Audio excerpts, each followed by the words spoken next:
2025학년도 7월 27일 우리 사관학교 1차 시험 보고 오신 모든 수험생 여러분들 정말 고생이 많으셨습니다. 저는 대치동 스카이 입시교육에서 지금 사관학교, 경찰대 그리고 수능 등 국어 기획팀장을 맡고 있는 용수빈이라고 하고요. 이번 시간에는 오답률이 높았던 문제들 관련해서 간단하게 리뷰해보는 시간을 가져보려고 합니다. 네, 이번 시험도 뭐 늘 그러했듯이 문학 파트에서 특히 EBS 연계율이 상당히 높았고 각자 체감이 가능했으리라 느껴지는데요. 1차 시험은 우리 7월 27일에 이미 진행이 되었고요. 국어는 독서, 문학 선택 불가하게 진행이 되었고 1교시 30문제에 50분 할당이 되었죠. 아마 난이도를 미루어 보건대 시간이 굉장히 부족하다고 느끼셨을 수험생분들이 많을 것 같습니다. 근데 우린 중요한 건 등급제가 아니라 표준 점수로 환산하여 합산하는 제도다라는 게 중요할 것 같은데요. 아마 이번 연도 시험의 180점에서 190점대 정도가 작년도에 200점에서 210점대 가량으로 예측이 되고 있는 만큼 국어, 영어, 수학을 가릴 것 없이 전체적으로 난이도가 굉장히 높았던 시험이라고 보시면 될 것 같습니다. 그러니까 본인이 체감하는 난이도가 너무 높았다고 해서 너무 낙심할 필요도 없을 것 같고요. 앞으로 남은 시험들 잘 준비해 나가시면 좋은 결과가 있으리라 예상합니다. 자, 그래서 이렇게 많은 선생님들께서 각각 다양한 과목을 담당해서 한 해 동안 사관학교 시험을 완벽하게 준비를 해주셨고요. 독서 영역 같은 경우에는 이번 시험에서 1번부터 15번까지가 뭐 늘 그렇듯이 독서 영역이었죠. 자, 한 지문은 논설문이었던 반면 두 지문, 법지문과 과학지문 모두가 설명문이었는데요. 설명문의 특성상 정보량이 굉장히 많기 때문에 그리고 또 이번엔 지문 길이 자체가 상당히 길었기 때문에 아마 정말 대다수의 수험생 분들이 체감상 난이도가 독서 파트에서 상당히 높았으리라 예상이 됩니다. 그리고 그렇게 설명문의 비중과 또 정보량이 과다하기 때문에 문제의 성격에도 영향이 갈 수밖에 없는데 보시면 10문제가 사실적 사고 문제가 출제가 되었고요. 추론적 사고 문제와 비판적 사고 문제는 각각 4문제와 1문제라는 적은 비율을 맡고 있는 것을 확인할 수가 있습니다. 그렇다면 문학에서의 성격은 어떠했느냐? 이번에 사실적 사고 문제 6문제에 추론적 사고 5문제 그리고 비판적 사고 문제가 4문제가 출제가 되었는데요. 문학에서의 비판적 사고 문제라고 함은 우리 보기라는 외적 준거를 제공해서 평가하거나 우리가 비판하거나 추론해야 하는 그런 문제들 있죠. 소위 문학에서 킬러라고 느껴질 법한 문제들이 역시나 각각 한 지문당 1문제씩 비판적 사고 문제가 출제가 되었고 또 조금 이따 오답률이 높았던 문제들을 보여드리겠지만 거기서도 마찬가지로 요 유형의 문제들이 굉장히 높은 오답률을 보이고 있음을 확인할 수가 있습니다. 네, 그래서 이번 시험의 특징은 크게 2가지로 나누어 볼 수가 있을 것 같은데요. 첫 번째, 독서 지문에서는 정보량이 너무 과다했다. 따라서 우리가 느낄 심리적 압박감과 시간을 쓰는 양도 커질 수밖에 없었다. 그리고 두 번째로는 문학 영역에서 선지가 너무 길었기 때문에 우리가 문제 하나하나를 풀어내는데 시간을 너무 많이 쓸 수밖에 없었다는 점. 그 결과 나타난 게 이제 우측에 보여지는 이 상위 5개의 오답률 문제들이었는데요. 이 결과는 우리 내부 재원생들의 가채점 결과와 외부 수험생들의 가채점 결과를 모두 취합해서 산출한 거고요. 꽤 큰 표본 집단을 통해서 산출을 해낸 결과이기 때문에 100% 정확하다까지 말씀드릴 수는 없지만 꽤 높은 개연성을 가지고 있다. 그러니 본인이 틀린 문제들과 한번 비교해 보시면 굉장히 유의미한 그럼 본격적으로 저희 2025학년도 사관학교 시험 기출문제를 오답률이 방금 높았던 그 5문제들 위주로 간단하게 분석을 해보려고 하는데요. 가장 먼저 그럼 18번 문제부터 확인을 해봅시다. 자, 18번 문제는요, 문학인데요. 자, 봅시다. 우리 현대시 지문에서 의외로 오답률 가장 높은 문제가 나와서 저는 개인적으로 조금 의외였는데요. 자, 그럼 간단하게 시를 분석이라고 할 건 없고 확인만 해보시고 그 다음에 문제가 왜 틀렸는지 혹은 왜 정답인지만 확인을 해봅시다. 나의 소년 시절은 은빛 바다가 엿보이는 그 긴 언덕길을 어머니의 상여와 함께 꼬부라져 돌아갔다. 지금 어떤 시어에 대해서 이야기를 하고 있냐면 나의 소년 시절에 대해서 이야기를 하고 있습니다. 나의 소년 시절은 어떤 시절이었냐면 어머니의 상여와 함께 꼬부라져 돌아가는 길이었다. 그리고 내 첫사랑도 그 길 위에서 조약돌처럼 잃어버렸다. 자, 그럼 정리하면 여기서는 길이라는 키워드가 반복적으로 언급이 되고 있죠. 뭐 우리 학원 수업 들은 친구들은 알겠지만 시에서 반복은 곧 뭐다? 강조거든요. 그럼 시인이 하고 싶은, 화자가 하고 싶은 이야기는 뭐다? 길에 대한 이야기를 하고 있다. 이 길은 어떤 길이다? 내가 어릴 때 살던 곳에 대한 이야기다. 자, 근데 그 길의 특성 첫 번째, 어머니의 상여라는 게 무슨 뜻입니까, 여러분? 상여가 뭐예요? 우리 장례식 할 때, 사람 죽었을 때 사용하는 도구잖아, 그치? 자, 그럼 첫 번째, 상여와 함께 꼬부라져 돌아가는 길이면 어머니의 죽음과 관련이 있는 혹은 죽음을 겪은 공간이라고 볼 수가 있겠죠. 또 두 번째, 직관적으로 접근합시다. 내 첫사랑이 생겼다가 사라진 공간이라고 볼 수 있겠죠.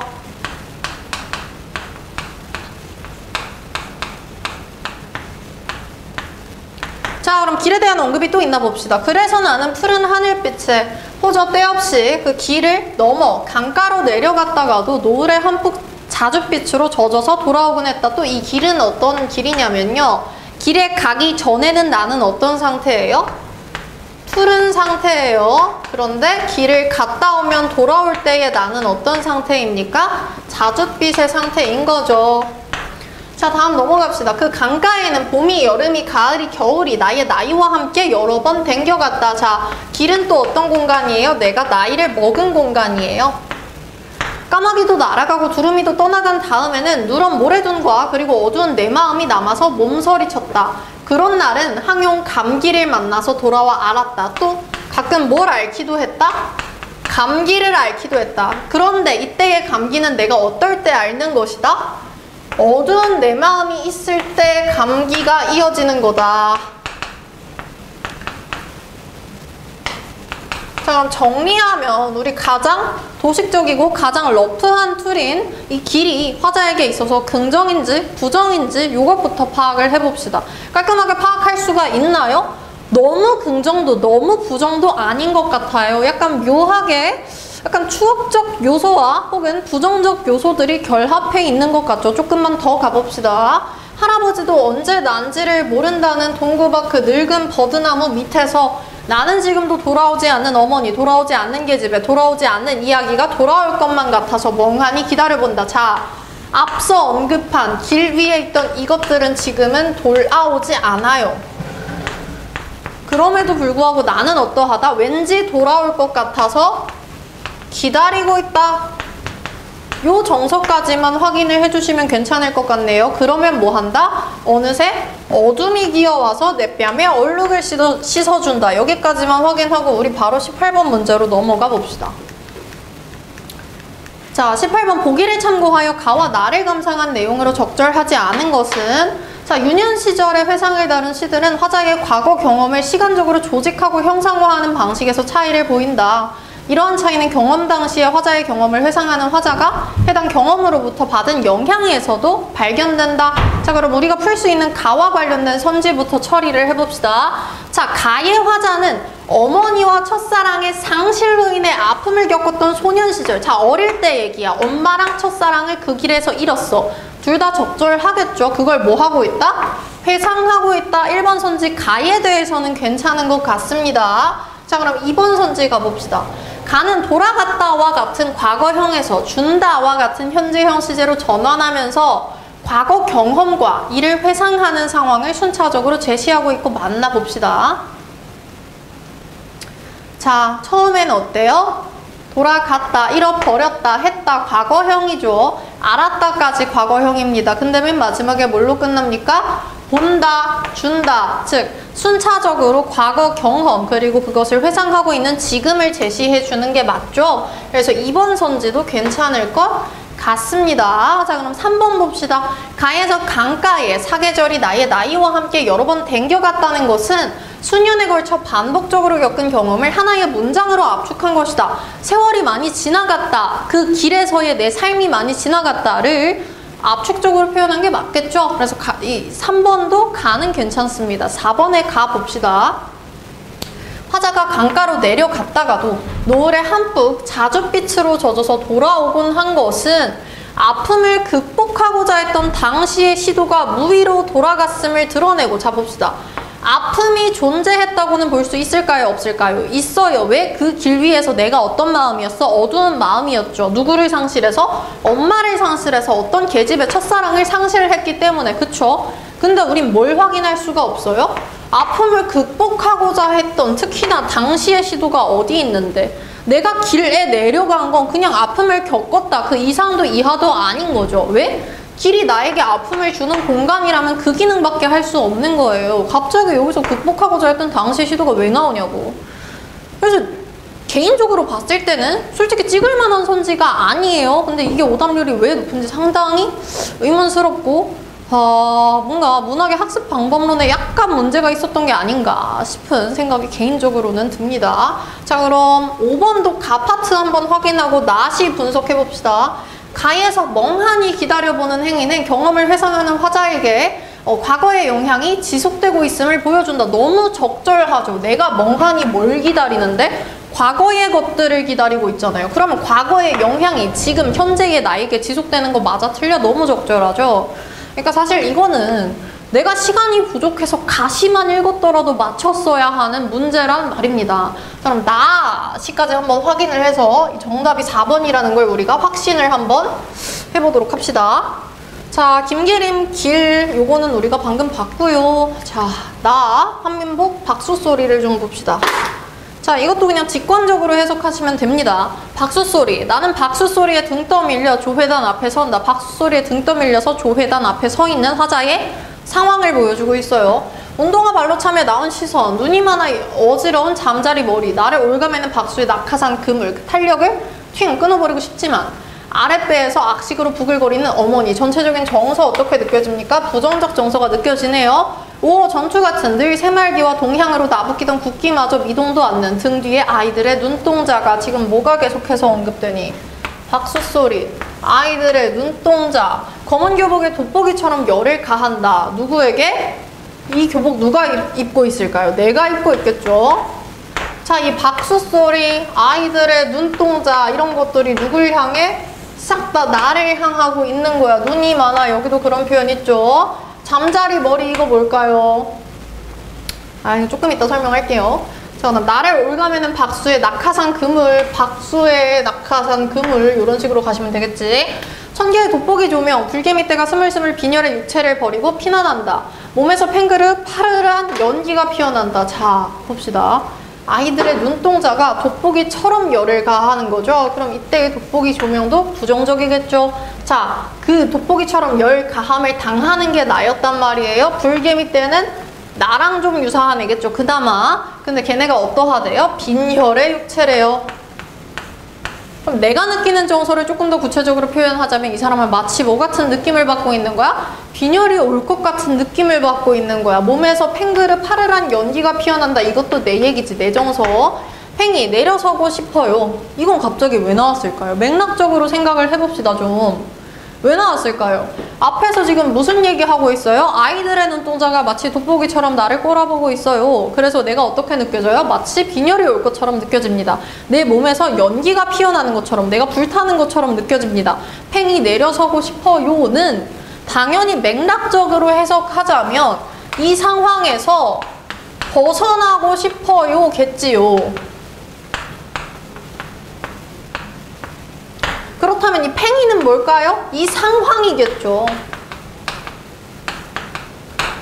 둥그런 현기증이 사람 멀미가 전교생 대표가 절도 있게 불우이웃에게로 다가와 쌀포대를 배경으로 라면 박스를 나는 라면 박스를 그 가난의 징표를 햇살을 등지고 사진 찍는 선생님에게 노출된 나는. 자, 정리하자면 뭡니까? 내가 뭘 받고 있어요? 라면 박스를 가난의 징표를 받고 있는 상황입니다. 이 정도는 추론할 수 있겠죠. 내가 가난하기 때문에 학교로부터 뭔가 구호 물품, 뭔가 생활을 보조하는 물품을 전교생들 앞에서 지급받고 있는 장면인 거죠. 그래서 내가 그 시선에 굉장한 수치심과 부끄러움과 어지러움을 느끼고 있는 상황이다 라고 파악을 하셔야 합니다.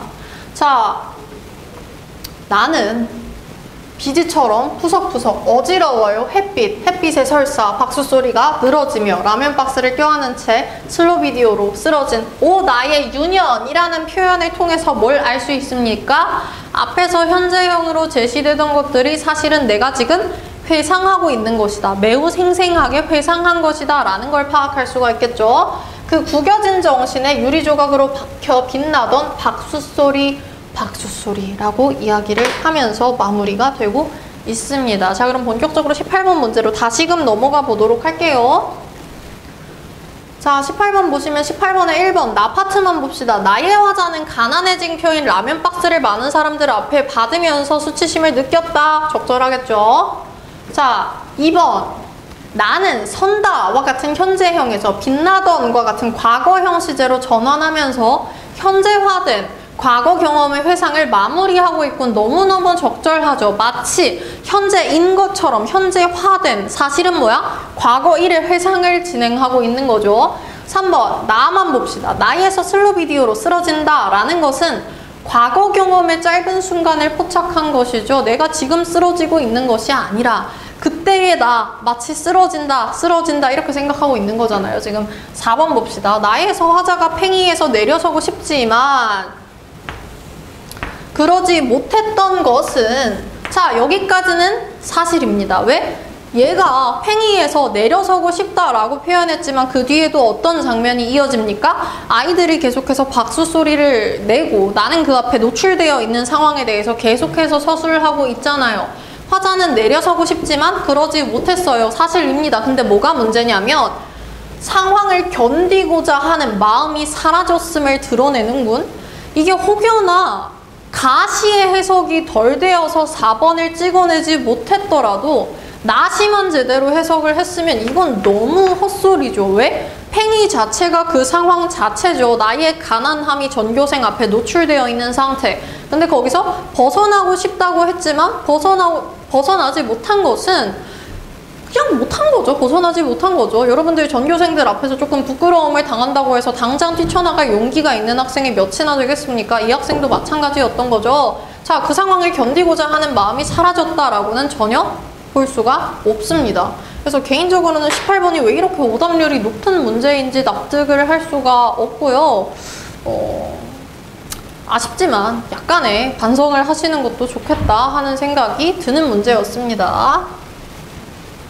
자, 그럼 우리 본원 집계 결과 두 번째로 오답률이 높았던 73%의 오답률이 보여지는 10번 문제로 가보겠습니다. 10번 같은 경우에는 법지문의 마지막 문제였던 걸로 기억을 하고 있는데요. 이 문제도 마찬가지로 결코 틀릴 만한 문제는 아니었다. 이번 비문학 자체가 전체적으로 어려웠던 것은 시간이 부족해서 아예 풀지 못해서 틀렸다라고 하면 좀 납득이 가능하지만 내가 진심으로 지문을 읽고 풀었는데 틀렸다 하는 경우에는 이것도 약간의 반성이 좀 필요하지 않나. 틀릴 만한 문제는 아니었다고 개인적으로는 사료가 됩니다. 자, 봅시다. 자, 보기 보시면 A빌라에 거주하는 갑은 안방 천장에서 누수가 발생했대요. 그래서 윗집 주인인 을을 상대로 누수방지 공사 이행을 청구하는 소송을 진행했어요. 자, 근데 사실 우리 글에서는 이게 중요한 게 아니죠. 왜 우리의 본문이 뭐에 대해서 이야기를 하냐면 뭔가를 청구를 했어요. 내가 그럴 만한 권리를 갖고 있어요. 근데 채무자가 이행을 하지 않았어요. 우리 뭐 이 채권, 채무, 뭐 불이행, 공소시효 요런 소멸시효 이런 개념들 사실 우리 본원 재원생들이라면 이미 모의고사에서 한번 풀어봤었죠. 그래서 그렇게까지 생소한 개념들은 아니었으리라 생각이 되기는 하는데 뭐 어쨌든 오답률이 높았다고 하니까 한번 가봅시다. 그래서 내가 소송을 제기를 했어요. 근데 나중에 읽어보시면 알겠지만 이 청구권은 인정을 받습니다. 그럼 문제가 뭐냐. 자, 또한 갑은 을이 누수방지 공사를 이행하지 않을 경우를 대비하여 이행하지 않을 때에는 해당 기간이 만료된 다음 날부터 이행 완료 시까지 100만 원의 돈을 지급하라는 간접강제를 함께 신청을 했습니다. 자, 근데 중요한 건 뭐냐면 이 글에 나오는 세 가지 종류의 강제들이 있죠. 그것들은 모두 뭐가 일단 오케이가 돼야 돼요. 이 사람이 이행을 안 할 것이다 라는 게 확인이 돼야 그 사람한테 강제를 하든지 말든지 할 수가 있겠죠. 자, 내가 돈을 빌렸어요. 근데 나는 돈을 갚을 생각이 충분히 있어. 돈 갚으려고 지금 차곡차곡 모아놨어. 10만 원만 보태면 돼. 근데 갑자기 채권자가 나를 상대로 간접 강제든 간에 뭐 직접 강제든 간에 혹은 대행적인 강제든 간에 나한테 강제권을 행사를 하면 너무너무 당황스럽겠죠. 그래서 그걸 당연한 전제 조건으로 일단 머리 안에 깔고 계셔야 하는 거고, 어쨌든 간접강제를 신청을 했습니다. 자, 이에 대해서 법원은 누수방지공사 이행에 대한 청구는 인정을 하겠다. 즉 너희에게 청구권이 있으면 내가 알겠다. 근데 뭐가 문제다?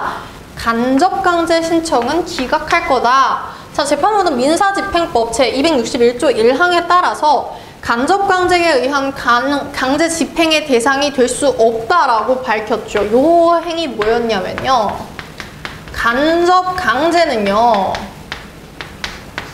어떨 때만 할 수 있습니까? 이 글을 제대로 읽은 학생이라면 대답할 수가 있겠죠. 다른 것들이 다 불가능할 때에만 가능합니다.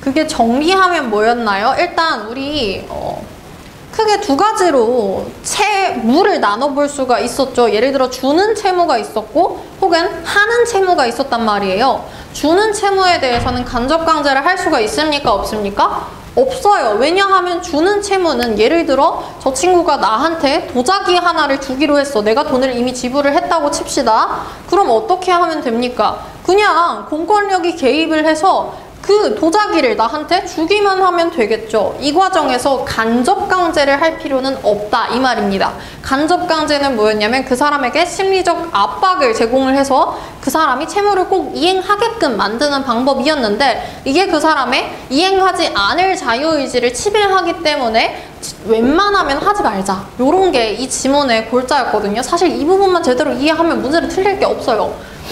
자, 그래서 간접강제는 다른 것이 불가능할 때만 하자라고 본문에 나와 있었죠. 또한 갑이 제출한 증거만으로는 을이 누수방지공사를 이행하지 않을 것임을 일단 단정할 수가 없다. 이걸 해야 강제를 하든 말든 할 거 아니에요. 이게 기본 전제 조건이라고요. 월 100만 원이 적정한 배상액인지 판단할 수 있는 근거 자료도 없다. 왜 100만 원이냐? 이렇게 법원이 크게 세 가지 요소에 대해서 딴지를 걸고 있습니다. 자, 그럼 선지로 가봅시다. 자, 1번 법원은 을이 누수방지공사를 이행하지 않을 개연성에 대해서는 갑과 판단을 달리 했겠군. 그쵸? 갑은 을이 채무를 이행하지 않을 것 같아서 강제 집행을 해달라고 지금 제기를 한 건데, 법원은 뭐라고 생각해요? 난 별로 그렇게 생각 안 하는데 우리 100% 그렇게 볼 순 없잖아. 걔가 이행을 할 수도 있잖아. 이런 얘기죠. 적절하고요. 2번 봅시다. 법원은 갑이 신청한 간접 강제가, 자, 이걸 왜 찍었는지 알 수가 없죠. 간접 강제는 뭘 제한합니까? 자신의 채무를 이행하지 않을 자유의지를 침해하는 거죠. 자, 간단하게 예시 하나씩만 생각을 해봐도 답이 나와요. 내가 만약에 채무를 이행할 거야. 채무를 이행할 거였어. 근데 갑자기 압박이 들어와요. 너 빨리 이 채무 이행을 안 하면 당장 다음 달까지 뭐 이만큼의 벌금을 내야 돼. 혹은 너 이거 채무 이행 안 하면 다음 달까지 뭐 징역을 살게 돼. 이런 압박이 들어왔다고 칩시다. 그게 내가 채무를 이행할 의사를 제한합니까? 이행을 하면 되겠죠. 이행할 의사를 가지고 있으면. 하지만 반면에 내가 채무를 이행하고 싶지 않아요. 그럼 그 의사가 옳든 나쁘든 간에 그건 그 사람의 자유의지겠죠. 그런데 만약에 별로 채무 이행 안 하고 싶어 하는 사람한테 가서 너 이거 당장 다음 달까지 빨리 이행 안 하면 너 굉장히 큰 액수의 벌금을 물게 될 거야. 혹은 징역 살아야 돼. 이런 식으로 압박을 가한다면 그건 어찌됐든 공권력이 개인에 대해서 자유의지를 침해 혹은 뭐 억제, 강요하는 사례다라고 볼 수가 있겠죠. 그래서 본문을 읽으면서요, 여러분 약간 통념에 반한다 혹은 내 생각에 조금 다르다 싶은 부분들은 꼭 체크를 꼼꼼하게 하시고 이해를 해두셔야 해요. 대충 눈깔로만 읽으니까 이런 선지를 찍어버리는 문제가 발생하는 겁니다. 틀릴만한 선지는 아니었다라고 또 개인적으로 사료가 되고요. 3, 4, 5번 봅시다. 뭐 물론 이걸 넉넉한 시간 안에 수능 국어처럼 풀어라 라고 했으면 여러분들 다 뭐 이런 선지를 찍지 않았겠죠. 다 맞는 선지 찍었겠죠. 근데 워낙 사관학교 시험이라는 것 자체가 굉장히 짧은 시간 안에 많은 문제들을 타임어택으로 풀어내야 하는 시험이기 때문에 뭐 틀릴 수밖에 없었다는 점은 당연히 이해하고 있고요. 하지만 제가 말씀드리고 싶은 점은 선지의 난이도 자체가 굉장히 높은 문제들은 아니었다라는 점. 시간에 쫓겨서 찍었다 라고 하면 별 수 없겠지만 당당하게 많은 시간을 투자해서 찍은 선지라면 약간 문제가 있다 라는 점을 전해드리고 싶다라는 것만 파악을 해주시면 감사하겠습니다. 3, 4, 5번 마저 가볼게요. 3번 법원은 갑이 제출한 증거가 을의 누수방지 공사를 이행하는 강제 집행의 필요성을 소명하는 데에는 충분하지 않다고 판단한 것이겠군. 선지가 좀 길죠? 자, 결론은 뭐예요? 갑이 증거를 내긴 냈는데 그래서 강제 집행해야 돼? 라고 판단했다는 거죠. 이건 다시 말해 뭐예요?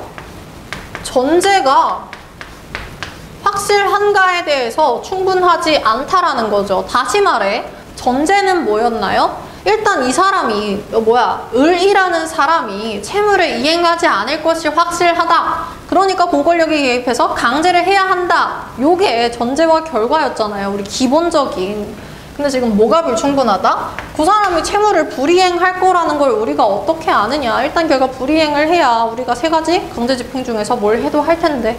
그러니까 적절하겠죠?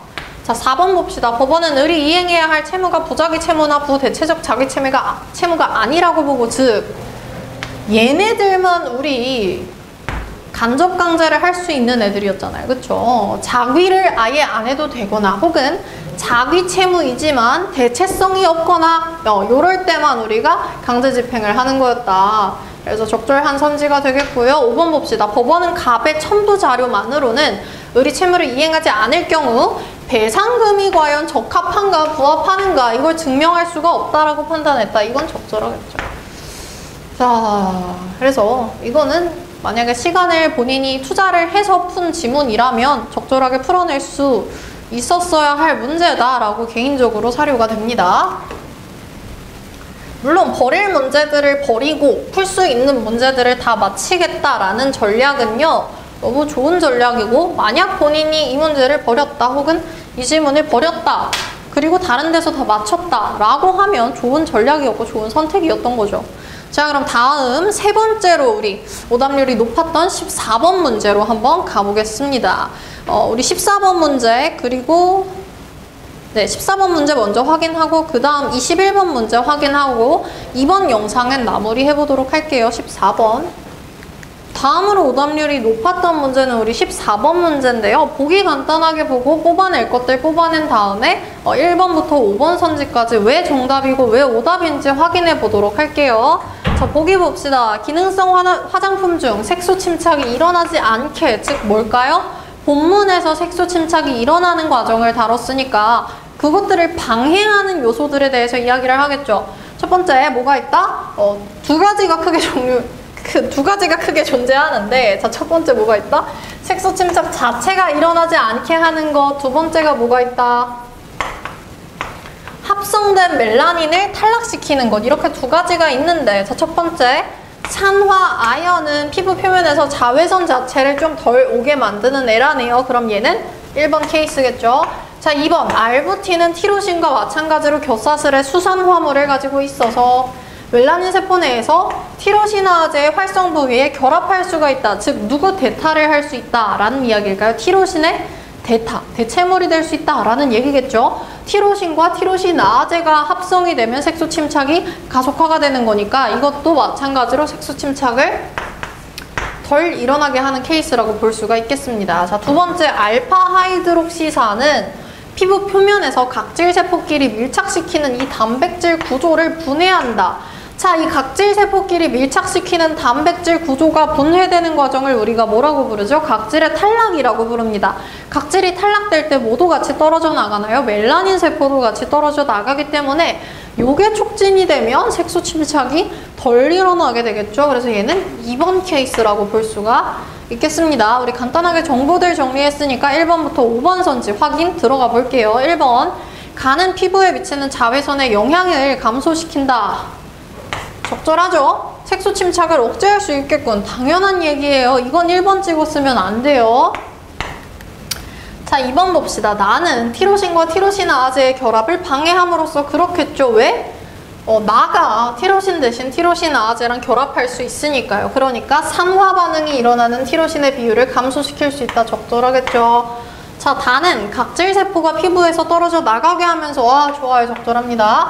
이에 포함된 멜라닌의 탈락을 유발할 수가 있겠군. 와, 너무너무 적절하죠. 4번, 간은 멜라닌 세포 자극 호르몬의 형성 가능성을 낮춘다는 점에서, 왜냐하면 일단 자외선에서 출발해서 얘가 어쩌고 저쩌고들을 자극시켜서 그 다음에 누가 자극돼요? 그 다음에 멜라닌 세포 자극 호르몬이 형성되는 거였잖아요. 본문을 읽어봤으면 알겠지만. 그래서 여기까지 괜찮은 것 같고, 티로시나제의 발현 가능성이 억제되는 것도 맞습니다. 자, 나와봅시다. 나의 수산 화물은 티로시나제의 구리 원자랑 결합한다. 이것도 본문 읽어보면 알겠죠?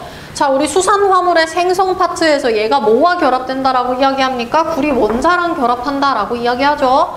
자, 그렇게 해서 뭐가 된다? 티로신이 도파키논으로 전환되는 것을 억제한다. 너무 적절하죠. 왜? 티로신은 요 과정을 거쳐야 도파키논이 될 수가 있는 건데요. 그 과정에서 누가 대타를 띱니까? 이 나가 대타를 띄는 겁니다. 그러면 티로신이 이걸 못하니까 당연히 도파키논이 되는 것도 덜해지겠죠. 당연한 얘기예요. 5번 봅시다. 간은 각질 형성 세포 4개 P53. 자, 일단 이거 맞죠? P53이 각질 형성 세포 4개 존재하는 거, 그것의 활성화를 저해한다는 점에서 네, 맞죠? 자외선에서 출발해서 이런 것들이 자극돼서 이렇게 가는 거였잖아요. 그러니까 이거 적절한 것 같고요. 문제는 다죠. 다가 각화 반응을 활성화를 합니까? 각화 반응이라는 건 뭐죠? 각질을 생성하는 과정인 거죠. 그런데요, 요 다가요, 각화 반응을 뭐라고 나와 있었죠? 각화 반응을 활성화한다라고 볼 수 있을까요? 오히려 제대로 된 각화 반응이 일어나지 않게끔 요걸 빨리빨리 분해를 해서 각질을 탈락시키는 거잖아요. 각질을 만든다기보다 그걸 빨리 없애버린다고요. 그러니까 각화 반응이라는 말이 적절하지 않겠죠. 그래서 개인적으로는 여태까지 이 영상에서 언급했던 21번 그리고 미안합니다. 18번 그리고 10번 문항들보다 14번 문항의 난이도 자체는 좀 더 높지 않았나 하는 생각이 드네요.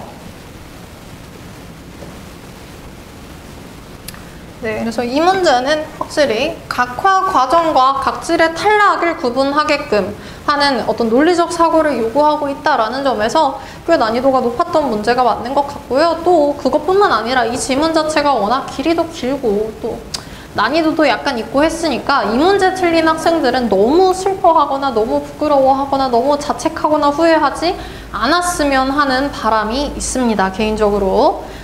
자, 그럼 이제 이 다음에 21번 간단하게 해설해보고 영상 마무리하도록 하겠습니다. 가뜩이나 시험 보고 와서 너무 지치고 몇 명 굉장히 잘 본 학생들을 빼고는 불안한 마음도 좀 있고 아쉽기도 하고 할 텐데 너무 영상의 길이가 길어봤자 서로에게 좋지 않잖아요? 그럼 21번 봅시다.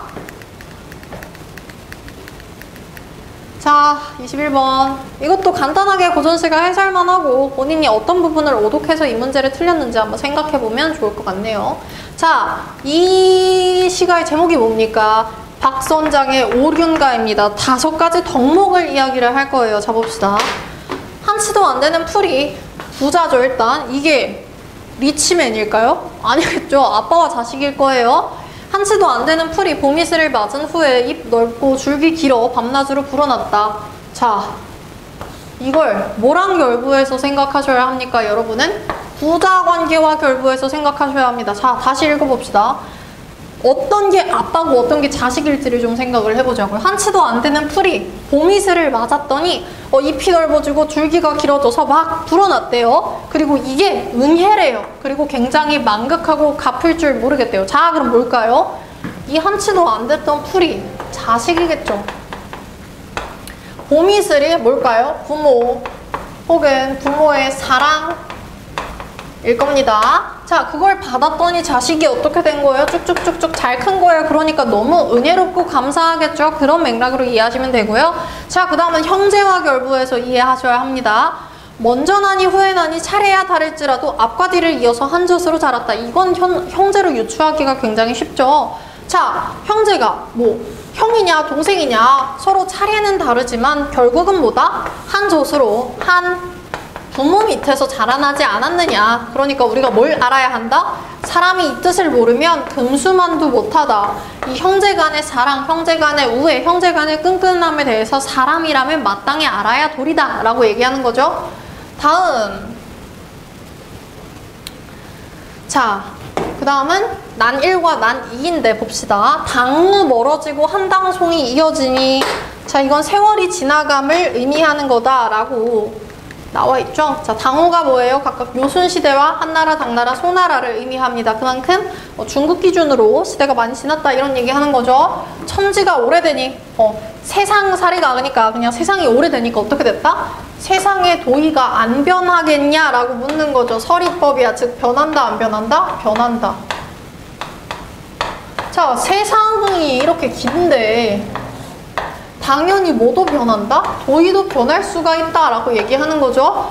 근데 다시 꺾었죠. 그래도 7구멍 가졌으니 이건 무슨 뜻이래요? 인간이 7개의 구멍을 가졌다라는 뜻이래요. 그러니 오륜이야 모르랴 이것도 서리법이죠. 오륜은 안다 모른다? 안다. 정리하면 뭐예요? 자, 세상이 생긴 지가 오래됐고 세월이 막 바뀌어요. 그러니까 당연히 뭐도 바뀌어요? 여러 가지 세상의 도의들이 바뀌고 있는 것은 사실이에요. 근데 그럼에도 불구하고 인간이라면 마땅히 뭐는 알아야 한다? 오류는 인간 보편성이기 때문에 알아야 한다. 요 정도로 정리하시면 될 것 같아요. 자, 다음. 옷밥이 부족하니 오케이. 옷밥이 부족하니 예의 차릴 겨를 없어. 가숙당서를 상관없다 여기느냐? 그래도 보고 들으면 배울 것이 있으리. 여기서 가숙당서가 무슨 뜻입니까? 자, 글방과 학교라고 이야기를 하죠. 여기서 캐치를 하면 돼요. 요게 부족하니까 예의 차릴 겨를이 없어서 너희들이 이 공부를 소홀히 여기는 거니? 하고 물어보는 거죠. 하지만 그래도 어떻게 해라? 보고 들으면 니네가 배울 것이 있을 거다. 배움의 중요성을 역설하고 있는 구간입니다. 자, 다음 가봅시다. 자, 이웃을 미워하지 마라. 이웃이 미우면 갈 데가 없다. 고을이 버리고 나라가 다 버려진다. 100년도 못 살 인생이 그러그러 어떠리. 이렇게 살건 저렇게 살건 어떠하냐. 이웃들끼리 싸우지 말고 잘 지내라. 왜냐? 이웃이 붕괴되면 나라가 붕괴된다. 이렇게 공동체를 지금 확장해서 이웃과의 어떤 우정, 이웃과의 사랑에 대한 중요성을 역설하고 있는 거죠. 그래서 정리하면 뭡니까? 여러 가지 덕목들이 세상에 존재하니까 인간의 도리, 인륜이 존재하니까 이런 것들을 지켜야 한다 하고 약간 권고하고 권장하고 있는 시가죠. 자, 그 다음. 자, 나아가 봅시다. 집에 옷밥을 두고 들먹은 저 고공아. 밑에 보시면 알겠지만 들먹은은 약간 막돼 먹은, 못돼 먹은, 되먹지 못한 이렇게 생각하시면 됩니다. 야, 집에 옷밥이 있는데도 야, 고공아 너는 왜 이렇게 들먹었냐? 우리 집 기별을 아니 모르니, 우리 집 소식을 너 아니 모르니 묻고 있는 거죠. 자, 비 오는 날 일 없을 때 새끼 꼬며 이르리라. 자, 내가 얘네들한테 요렇게 하면서 이야기를 좀 하겠다 하는 얘기죠. 자, 처음에 할아버지 살림살이 하려고 할 때 갑자기 본인 할아버지 썰을 풀기 시작합니다. 인심을 많이 쓰니까 아, 우리 할아버지 인심이 좋았어요. 그랬더니 사람들이 막 모여드는 거예요. 그래서 풀도 베고 털을 닦고 큰 집을 지었어요. 그리고 근처를 썰의 보습, 쟁기, 소우 이런 농기구들로 우리가 경작을 다 했어요. 그랬더니 올벼 논 텃밭이 여들의 가리로다. 그리고 이것들이 자손에 전개하여 대대로 내려오니 이것들이 뭡니까? 여기서 내려온 게 뭐예요? 텃밭, 큰 집 이런 거겠죠. 왜 위에서 언급한 게 그거잖아요. 그쵸? 논밭도 좋거니와 고공도 근검터라. 지금 과거 얘기하는 거예요. 그땐 어땠어요? 논밭이 좋았어요. 그리고 고공들도요, 이 하인들도요 굉장히 근검절약하고 열심히 살았어요. 자, 저희마다 지들마다 농사지어서 풍요롭게 살던 것을, 자, 과거까지는 풍요였죠. 지금은 어떻게 가느냐? 자, 요즘 고공들은 생각이 없어.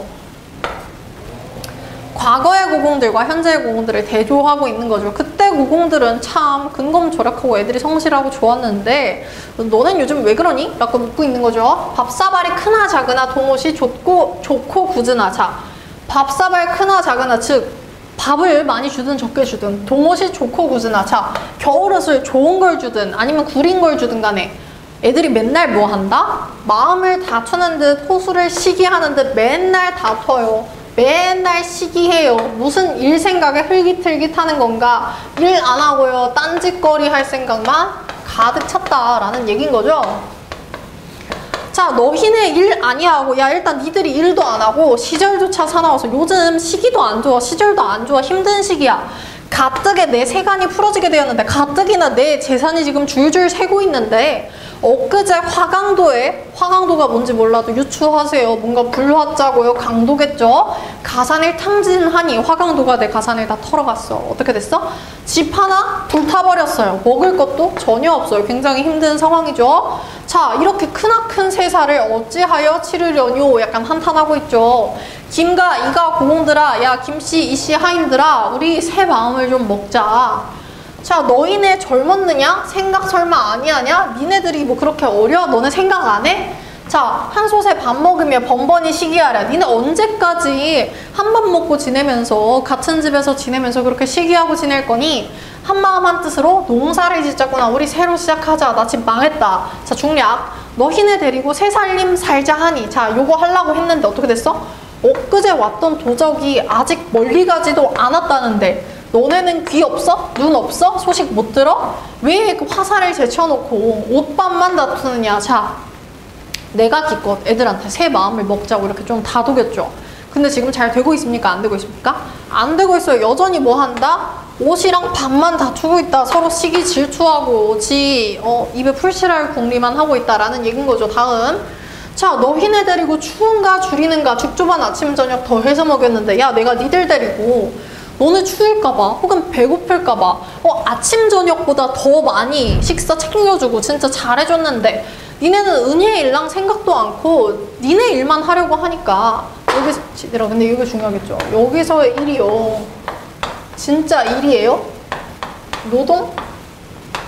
지금 화자가 하자라고 요구하고 있는, 우리 좀 열심히 하자, 일하자라고 요구하고 있는 그 일입니까? 아니죠. 여기서의 제일은요, 자기 입속 챙기기예요. 그 다음 생각 깊은 새머슴. 내가 언제 얻어가지고 이 집일들을 다 맡기고 시름을 잊을 수가 있을까? 아, 너희 일을 애달파하면서 너네에 대한 이 슬픈 생각 때문에 내가 새끼 한 살이 다 꼬겠구나. 이거 무슨 얘기예요? 초반에 야, 내가 새끼 꼬면서 잔소리 좀 시작할게 라고 했죠. 근데 얘네들 상태가 너무 삐리하니까, 야, 니네 얘기하다가 내가 지금 이거 다 꿨다 하면서 시를 마무리하고 있는 거죠. 자, 그럼 문제로 가봅시다. 21번. 자, 보기를 참고하여 가 나를 감상한 내용으로 적절하지 않은 것은 교훈 전달을 목적으로 하는 시가에서 작가는 교훈을 전달하고자 하는 대상과 화자, 청자의 관계를 형성하면서 특정 덕목을 제시하고 이를 수용하여 실천할 것을 설득한다. 부모에 대한 교를 비롯한 오륜, 우애, 화목, 근검 등 주로 유교적 가치관에 기반한 이들 덕목은 사람됨의 기본을 이루는 것이자 공동체의 지속과 번영에 필수적인 것으로 제시된다. 화자는 청자에게 덕목 실천을 위한 구체적 행위를 제시하며 훈계하는 한편 스스로를 청자와 함께 실천의 주체로 삼아서 같이 하자 당위성을 강조하고 있다. 자, 봅시다. 가의 제1수에서는 풀과 보미술의 관계를 바탕으로 부모에 대한 효를 적절하죠.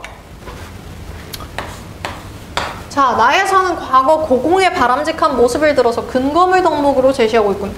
과거 고공은 바람직한 애들이었죠. 그리고 근검했죠. 괜찮습니다. 자, 2번. 가에서 제4수의 금수만도 못하리와 6수에 그래도 7구멍 가졌으니 는 청자에게 제시하는 덕목이 사람됨의 기본을 이루는 것이다. 맞죠? 왜? 형제간의 우애를 모르면 너네보다 사람 새끼도 아니다. 자, 그 다음에 7구멍 가졌으면 사람이라면 마땅히 오류는 지킬 것이다. 지금 사람됨 강조하는 거 맞죠? 3번 봅시다. 나이에서 한마음 한뜻으로 농사를 짓자꾸나 와 너희네 데리고 새살림 살자 하니 지금 둘 다 뭐예요?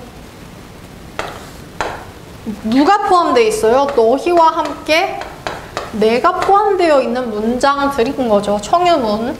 화자가 스스로를 청자와 함께 덕목을 실천하려는 주체로 설정하고 있다. 적절할 것 같아요. 자, 다음 4번. 가에서 제7수에 보고 들으면 배울 것 있으리와 나이에서 크나큰 세사를 어찌하여 치르려뇨는 청자가 덕목을 수용할 필요가 있음을 설득하는 것이군. 적절하죠. 자, 보고 들으면 배울 것 있으리. 이거는 옷밥이 없어서 지금 먹고 살기 바빠서 배움을 소홀히 하는 사람들에게 뭐를 제안하는 거예요? 그래도 보고 들으면 공부 열심히 하면 배울 게 있겠지. 우리 좀 공부하자. 이렇게 제안하는 거고요. 나이에서 크나큰 세살을 어찌하여 치르려뇨. 이거는 우리 지금 방금 직전에 화강도 왔다 가가지고 힘들어 죽겠는데 우리 좀 새 마음을 먹어보자. 이렇게 제안하는 맥락이었죠. 그래서 괜찮습니다. 설득의 맥락인 거. 자, 문제는 5번이죠. 가에서 제8수의 이웃이 미우면 갈 데 없어. 와. 나에서 자손에게 전개하여 대대로 내려온 이는 공동체의 지속과 번영을 위한 덕목 실천 행위를 제시하는 것이군. 어디가 틀렸나요? 나가 틀렸죠. 자, 가는 적절합니다. 이웃끼리 친하게 잘 지내라. 이웃끼리 싸우면 갈 데가 없다. 왜? 고을도 망하고 나라도 망한다. 적절하죠. 근데 나에서 이 문장은 어떤 맥락이었냐면요. 맥락을 꼭 항상 이래서 확인을 해줘야 하는 건데, 자손에 전개하여 대대로 내려오니 뭐가 내려왔는데? 지금 이게 뭐예요? 우리 집. 이거 우리 할아버지 썰 푸는 거라니까? 처음에 할아버지가 살림살이 하려 할 때, 우리 할아버지가 처음 이 집, 이 동네에 정착하실 때, 우리 집 처음 살기 시작할 때 이렇게 해가지고 잘 지냈어. 그래가지고 집도 크고요, 텃밭도 엄청 많고요. 이것들이 자손의 전개에서 대대로 내려왔단다 얘들아 라고 얘기하는 건요, 우리 집이 그만큼 전엔 잘 살았어. 근데 지금은 가난해. 누구 때문에? 니네들이 근검절약을 안 해서 라고 이야기를 하고 있는 거지, 이걸 공동체 어쩌고의 측면과는 절대로 결부할 수가 없죠. 자, 그래서 뭔가 대대로 내려온다 이런 것만 보고서 마음대로 공동체라고 생각을 하시면 절대 안 된다. 이렇게 본문에 볼드체에 있는 부분과 볼드체가 되어 있는 부분과 관련해서 선지들이 등장할 때는요, 우리 어휘 문제 맞힐 때 항상 앞뒤 맥락을 봐주어야 하잖아요. 이것도 마찬가지로 항상 앞뒤 맥락, 이게 어떤 장면에서 왜 등장한 건지, 화자가 어떤 정서로 한 말이었는지 이런 것들을 꼼꼼하게 돌아가서 생각을 해주셔야 한다라는 말씀을 드리고 싶습니다. 그래서 이것도 평소에 맥락을 보면서 문학에 접근하는 것에 익숙했던 학생이라면 쉽게 소거할 수 있었던 선지였고요. 그런 부분에 있어서 조금 미흡했던 학생이라면 사실 현혹되기 좋은 선지는 맞죠. 그래서 오답률이 높은 거고요. 자, 그래서 뭐 이 정도로 정리하면 될 것 같고요. 이거 외에 굉장히 해석이 어려웠던 지문이나 혹은 정답이 정답인 이유와 오답이 오답인 이유가 궁금하고 뭐 이해가 잘 안 되고 납득이 안 되고 이런 문제들이 있을 수 있을 것 같은데요. 그건 추후에 정식으로 분석하는 영상 강좌가 유튜브에 올라가게 될 거니까 그 영상 참고해 주시면 좋을 것 같고요.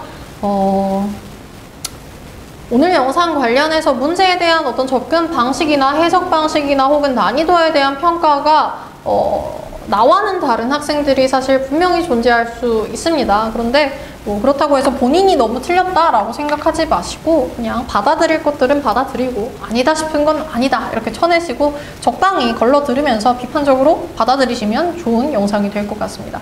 자, 다시 한번 우리 1차 시험 치르고 오시느라 진짜 정말 너무 수고 많으셨고요. 뭐 체력도 좀 회복을 하시고 정신 상태도 좀 회복을 하시고 남은 시험들 잘 치러내시면 정말 꼭 합격의 결과가 있기를 진심으로 소망하면서 이번 영상 마치도록 하겠습니다.